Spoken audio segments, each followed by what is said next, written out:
اب ہم اپنا اسپریچول بریتھر شروع کرتے ہیں انشاءاللہ تعالی۔ اس میں ہم حدیث پڑھیں گے انشاءاللہ تعالی، اور آج کی یہ جو حدیث ہے بہت سوچنے والی بات ہے اس میں، اور ہم سب کو اپنا جائزہ لینا ہے اس میں۔ بسم اللہ الرحمن الرحیم۔ رسول اللہ صلی اللہ علیہ وسلم کے پاس سے ایک جنازہ گزرا تو آپ صلی اللہ علیہ وسلم نے فرمایا، مستریحوں و مستراحم من، آرام پانے والا ہے یا اس سے آرام ملنے والا ہے۔ صحابہ کرام رضی اللہ عنہم نے پوچھا، اے اللہ کے رسول صلی اللہ علیہ وسلم، آرام پانے والا یا جس سے آرام ملنے والا ہے سے کیا مراد ہے؟ تو آپ صلی اللہ علیہ وسلم نے فرمایا، بندہ مومن دنیا کی تکالیف سے آرام پاتا ہے، اور فاجر بندے کے مرنے سے لوگ، شہر، درخت اور حیوانات آرام پاتے ہیں۔ الحمدللہ، سبحان اللہ۔ اب ہمیں اس حدیث پہ کیا کرنا ہے؟ ہم کو یہ سوچنا ہے کہ ہمارا شمار کہاں ہے؟ کیا ہم مر کر دنیا سے آرام پا رہے ہیں، دنیا کی تکالیف سے، یا ہمارے مرنے سے لوگ، شہر، درخت، حیوانات آرام پاتے ہیں؟ تو اس میں کیا ہے یہ سوچنے والی بات؟ یعنی کہ اسکیری تھنگ ہے کہ ایسا تو نہیں کہ آج میں، اور ہمیں دنیا میں رہتے ہوئے بھی اس بات کا احساس ہو جاتا ہے کہ ہمارے اعمال کیا ہیں، ہمارے اخلاق کیا ہیں، ہم کیا کام کرتے ہیں، کیا ہم لوگوں کو آرام پہنچاتے ہیں اپنی کسی بات سے، اپنے کسی کام سے، یا ہم لوگوں کی مدد کرتے ہیں، یا ہم اپنی باتوں سے، اپنے اعمال سے لوگوں کو تکلیف دیتے ہیں۔ اگر تو ہم لوگوں کو تکلیف دینے والے ہیں، اللہ نہ کرے ہم میں سے کوئی ایسا ہو، تو پھر تو ظاہر ہے کہ ہمارے مرنے سے لوگ بھی خوش ہوں گے، اور نہ صرف لوگ بلکہ یہ اور اسکیری تھنگ ہے کہ شہر، درخت، حیوانات، ایوری تھنگ جو ہے وہ پناہ مانگتی ہے اور وہ ہم سے خوش ہوتی ہے۔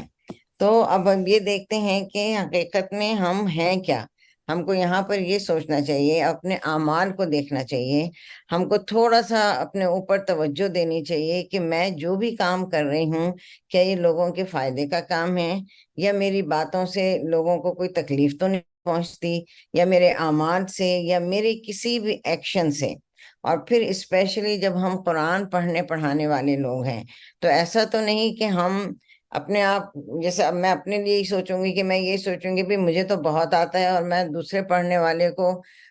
مطلب جیسے ڈانٹ دوں، ڈپٹ دوں، یا برا بھلا کہوں۔ تو یہ چیزیں جو ہے نا، یہ ہم کو اپنے پہ چیک کرنا ہے، کہ ہم کو چیک کرتے رہنا ہے ہر وقت، کیا ہم اپنے بچوں کے ساتھ اچھے ہیں، ہم اپنے پڑوسیوں کے ساتھ ہمارا کیا رویہ ہے، ہمارے خاندان والوں کے ساتھ ہمارا کیا رویہ ہے۔ یعنی یہ اسٹیپ بائی اسٹیپ ہم کو اپنے گھر سے لے کے اور باہر تک کے لوگوں تک کا سوچنا ہے کہ میں کیا ہوں، میرا عمل کیسا ہے، میری باتیں کیسی ہیں۔ تو اب ہم کو یہ سوچنا ہے کہ میرا اخلاق کیسا ہے، میرے لوگوں کے ساتھ معاملات کیسے ہیں۔ اپنے آپ کو مستقل چیک کرتے رہنا ہے، کہیں ایسا تو نہیں کہ آج میری آنکھ بند، کیونکہ ہم میں سے کسی کو بھی نہیں پتا کہ ہمارا وقت کب آئے، کہ آج میری آنکھ بند ہو جائے تو لوگ شکر کا ہی کریں کہ بھئی چلیں، اچھا ہوا۔ کبھی آپ کو بھی محسوس ہوا ہوگا کہ کبھی ہم کسی کے لیے یہ سوچتے ہیں کہ ہم کسی کی محفل میں بیٹھتے ہیں، اور اگر کوئی بندہ فضول باتیں کر رہا ہے یا ناشکری کی باتیں کر رہے ہیں، تو ہم کو پھر گھبراہٹ سی ہونے لگتی ہے، اور ہم چاہتے ہیں ہم یہاں سے اٹھ جائیں، یا پھر وہ بندہ خاموش ہو جائے۔ تو ہم اپنے پہ رکھ کے سوچیں، کبھی ایسا تو نہیں ہے کہ ہم جہاں بیٹھ کے بات کر رہے ہیں لوگ آہستہ آہستہ وہاں سے ہٹتے جا رہے ہیں، یا ہماری باتوں کو اگنور کر رہے ہیں۔ کہیں ایسا تو نہیں کہ ہم بیٹھ کے صرف اپنی ہی بڑائیاں وہاں کر رہے ہیں، یا ہم اللہ کی ناشکری کر رہے ہیں۔ تو ہمیں اپنے ہر ایکشن پر جو ہے نا، وہ ہم کو دیکھتے رہنا ہے۔ کسی اسکالر کا کہنا ہے کہ انسان کی 40 سال کی عمر کے بعد اس کی شام شروع ہو جاتی ہے، یعنی وہ اب، یعنی 40 سال جو ہے ایک بھرپور عمر ہوتی ہے۔ اب ہم سب سوچیں کہ ہم میں سے جو بھی 40 سال سے اوپر ہیں، ہم یہ بونس لائف گزار رہے ہیں، اور اس دی ہوئی اللہ کی نعمت کو، اس دی ہوئی زندگی کو ہمیں ایسے گزارنا ہے کہ ہماری نظر آخرت پر ہو، کہ ہم جو بھی کام کریں وہ اپنی آخرت کے لیے کریں، چاہے وہ ہم لوگوں سے بات کریں، چاہے لوگوں کے ساتھ معاملات کریں، ہمیں اپنا ہر لمحہ بہترین گزارنے کی کوشش کرنا ہے۔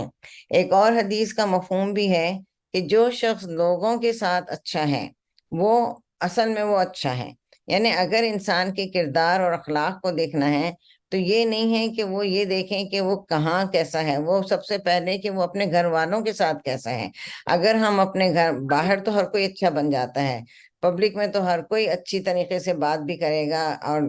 تمیز سے بھی رہے گا، لیکن گھر والوں میں ہم کیسے ہیں؟ اگر ہم اپنے گھر والوں کے ساتھ اچھے ہیں تو انشاءاللہ پھر ہم اچھے ہی ہیں۔ تو میری بہنوں، آج سے ہم اس بات کو دیکھیں کہ میری ذات سے کسی کو کوئی تکلیف تو نہیں پہنچ رہی، میری بات سے کسی کو کوئی تکلیف تو نہیں پہنچ رہی، یا میں جو بھی عمل کر رہی ہوں، میں جو بھی معاملہ کر رہی ہوں، اس سے کسی کو کوئی تکلیف تو نہیں پہنچ رہی۔ اگر پہنچ رہی ہے، یا لوگ ہم سے بیزار ہو رہے ہیں، اور یا لوگ ہم سے دور بھاگ رہے ہیں، تو ہمیں سوچنے والی بات ہے، یہ ہمارے لیے خطرے کی گھنٹی ہے کہ اگر یہاں لوگ ہم سے بیزار ہیں تو اس کا مطلب ہے کہ ہم اچھے انسان نہیں ہیں، اور ہمیں اپنی اصلاح کی ضرورت ہے۔ تو ہمیں ایسے کام کرنے ہیں اور ہمیں اس طرح سے اس دنیا میں رہنا ہے کہ اپنی آخرت کو سنوارنا ہے۔ اپنی آخرت کو سنوارنے کے لیے لوگوں سے معاملات اچھے کرنے ہیں، تاکہ اگر ہم دنیا سے جائیں تو یہ نہ ہو کہ یہاں کے لوگ، یہاں کے شہر، درخت، پتے، حیوانات سب پناہ مانگے کہ بھی ہاں ٹھیک ہے، یہ بندہ یا بندی چلی گئی تو اب ہم سب سکون سے ہیں۔ بلکہ ہمیں یہ ہونا چاہیے کہ ٹھیک ہے، دنیا میں ہمارے پاس جو تکالیف ہیں ان سے ہم نجات پالیں، اور ہم آخرت ہماری بہترین ہو جائے انشاءاللہ۔ تو آج سے ہم سب اس بات کے تہیہ کرتے ہیں اپنے آپ سے کہ ہم جو بھی بولیں اچھی بات منہ سے نکالیں، اچھے معاملات لوگوں کے ساتھ کریں، چاہے وہ چھوٹا بچہ ہو، یا کوئی بزرگ ہو، یا کسی کو ہم جانتے ہوں، یا کوئی بالکل انجانا ہو، کوئی مسافر ہو، کہیں راستے میں ہے، تو اپنے بہترین اخلاق کا مظاہرہ کرنا ہے، کیونکہ یہ بھی ہے کہ اگر اچھے اخلاق ہوں گے تو وہ بھی ہمارے لیے اچھی گواہی دیں گے۔ تو انشاءاللہ تعالیٰ اس بات پر، اس دعا کے ساتھ کہ اللہ تعالیٰ ہم سے وہ کام کروا جس سے وہ راضی ہو جاتا ہے، اور ہم سے وہ ایسی کام کروا، ایسے ہمارے اخلاق کر دے کہ لوگ ہم سے راضی رہیں اور اللہ تعالیٰ ہم سے راضی رہیں انشاءاللہ۔ نیکسٹ ویک ملاقات ہوگی آپ سے انشاءاللہ تعالیٰ۔ السلام علیکم ورحمۃ اللہ وبرکاتہ۔